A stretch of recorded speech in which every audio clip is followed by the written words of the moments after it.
F1 has a great tradition of making mountains out of relative molehills. We could write books of several volumes on the missteps over the years that have caused races to be cancelled, curtailed, or variously mistreated. But with the current situation seeing race after race fall by the wayside, we thought we would go through some of the most farcical moments of the last 2 decades. These then are the 5 times that Formula 1 has completely failed. And if you do like this video, please do remember to give it a like and subscribe to the channel for more from Goodwood Road and Racing.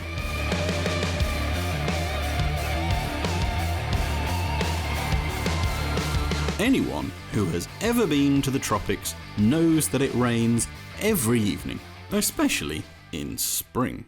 So, when the long-running and, until then, successful Malaysian Grand Prix was moved from the normal midday start time and a slot at the end of the season to a more European-friendly late afternoon in April, it rang some alarm bells. But when Sunday's race came, it was bone dry, and all seemed well. The radar screens immediately begged to differ, and as Jenson Button fought his way back from an awful start, in which Williams' Nico Rosberg leapt from 4th to lead at the first corner, the weather loomed ominously. On lap 19, the rain began to fall, and in Malaysia, when it starts to rain, it really starts to rain. To begin with, the rain stuck mostly to one part of the track. So while the drivers dove in for wets, a lot of the track was still bone dry. By lap 31 though, the whole track was less tarmac, more boating pond. Drivers who had switched back to Inters thinking it was going to stay part wet, part dry, pitted again for full wets. But so hard was the rain that cars began to exit stage left and right with no control from the driver. The race managed to limp on for 2 more laps as cars aquaplaned into oblivion, and what had been a beautiful bright sunny day turned to night with the heavy storm. Drivers began to radio that they could barely see. The safety car came out and proceeded to pull away from the leader due to its superior traction in the wet. It was all over on lap 33. But the drivers were forced to sit on the grid in their cars while organisers tried to work out what was going to happen, leading to Felipe Massa's famous interaction with engineer Rob Smedley demanding his white visor. For that radio clip alone, the 2009 Malaysian Grand Prix was probably worth it, but in every other respect, it was a disaster. This one was just far too obvious to put first. The story of the 2005 United States Grand Prix was so convoluted, so full of completely boneheaded decisions and moments where it could easily have been saved, that it's impossible to sum it up properly here. To put it shortly, the US Grand Prix had been run at Indianapolis, home of the famous Indy 500, for 8 years with relatively little incident. It mostly used a specially built infield circuit inside the famous oval, but the final corner of the F1 track was turn 1 of the oval in reverse, putting Formula 1 cars on a banked circuit for the first time in decades. In 2005, the pressures put on the cars only at Indy proved too much for Michelin's tyres. Ralf Schumacher suffered a monster shunt in his Toyota in practice after his Michelin failed, which meant he had to sit out the rest of the weekend. Michelin flew a different type of tyre in overnight to replace the ones that had failed, only to find the new batch suffered exactly the same issue. They advised adding a chicane. Charlie Whiting said no. Despite this, everyone involved assumed that someone would come up with some kind of compromise. So all 20 cars lined up on the grid as normal, still shod in the same Michelin tyres. As Whiting turned the lights green for the parade lap, and drivers still assumed a last-minute solution would be found, the fans were none the wiser about what was about to happen. When every single Michelin-shod car entered the pits rather than lining up on the grid, the drivers were told to stay in their cars as teams were sure a solution would be found. Kimi Räikkönen, though, in absolute disgust at the situation, left his car and stormed off. The 2 Ferraris of Michael Schumacher and Rubens Barrichello had just Jordan, by this time in the process of sliding out of existence, and Minardi to fight, so tooled around at the front for a perfunctory 1-2 finish. On the podium, Schumacher and Barrichello took their trophies and quickly departed, embarrassed to even be stood there. But rookie Thiago Monteiro, clinching his first and only podium finish in Formula 1, celebrated hard with his team, wildly misjudging the mood as fans voiced their disgust with boos and missiles.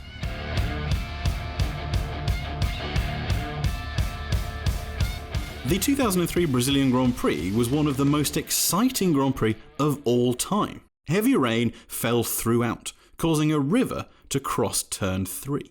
This caught out many of the leading runners, including Michael Schumacher, and ended with just 10 cars running by lap 54.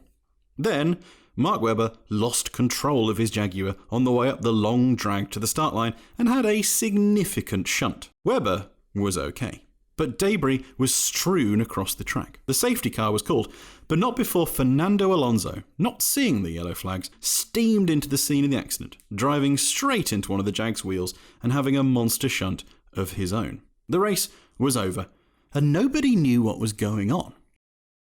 Giancarlo Fisichella, of all people, had taken the lead just before the accidents in his Jordan, after Raikkonen, who had been leading, pitted for fresh tyres. As if it hadn't already been a crazy enough race, Fisichella came into Parc Fermé, exited his car, and it promptly self-combusted. Fisichella left his burning car to celebrate with his team, after his first ever F1 victory and the team's first for several years, only for the FIA to tell him that he hadn't won. The countback system used by F1 had decided Raikkonen had actually won, and Fisichella was forced to stand on the second step of the podium. The third step left empty as Alonso was in hospital following his crash. It seemed like the strangest end to a Grand Prix you could imagine. But then an investigation into the situation decided Fisichella was the real winner. Before the next round in San Marino, Raikkonen and Fisichella held a rather awkward ceremony to hand over the trophy to its rightful owner. What should have been the happiest moment in Fisichella's career ended up being the strangest.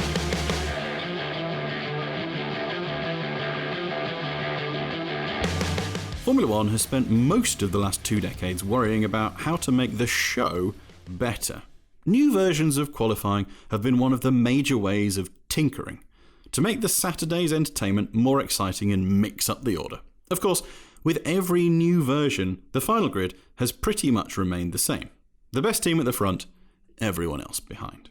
They tried aggregate qualifying, adding 2 sessions together. They tried one-shot single lap qualifying, and eventually they found today's knockout system, which has been in place since 2006 and has been largely a success.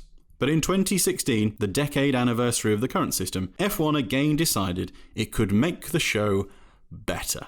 Qualifying would still have 3 sessions, and the winner would still be drawn from only the final session. But now, every 90 seconds, the slowest car would be knocked out. It sounded fun on paper.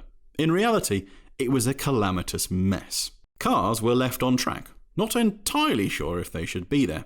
And by the end of the session, so many had been knocked out, there was no real point in the leaders going for times. At the end, the poor guy with the checkered flag was pretty much the only person doing anything at the circuit. The teams hated it, the fans hated it, so the FIA immediately said they would try it again. Once everyone got used to it, it would be better. It wasn't. The idea was dropped after round 2 and never seen again.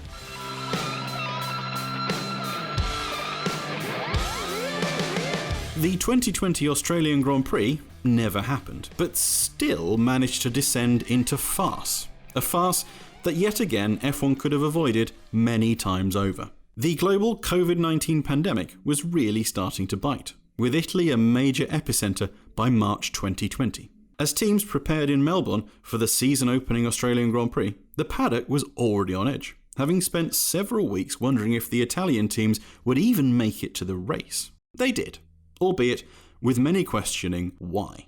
And it seemed like everything was going to go ahead as expected. Then, a member of the McLaren team tested positive for COVID-19, and questions again began to be asked as to how the race could even go ahead. McLaren proceeded to withdraw, quite reasonably citing the safety of its team members. But officials said the race was still going to happen. By now, it was Thursday. Overnight, rumours swirled that the race was going to be cancelled. Some outlets went out with stories saying it was definitely off. Some hedged their bets. Everyone waited for an announcement to come from Formula One. Nothing came. On Friday morning, spectators began to turn up for day one of the weekend, and the two-seater Formula One car could be heard running laps of the track, its high-revving V8 engine echoing around the streets of Melbourne, but still failing to drown out the murmurings of discontent and confusion. In the meantime, Lewis Hamilton and Kimi Räikkönen had criticised the decision to go ahead. The Australian basketball season had been cancelled due to the pandemic, and finally, the state government of Victoria, where Melbourne is, said spectators would not be allowed to attend if the race went ahead. Finally, barely a few hours before practice was to begin, Formula One cancelled the race. At which point, it emerged that only Racing Point, Red Bull, and sister team AlphaTauri would have been willing to race anyway. The 2020 Australian Grand Prix never happened, but it still managed to be a farce. That then is our list of 5 of Formula One's greatest fails. But what have we missed out? When has Formula One made a bigger mess? Let us know in the comments below.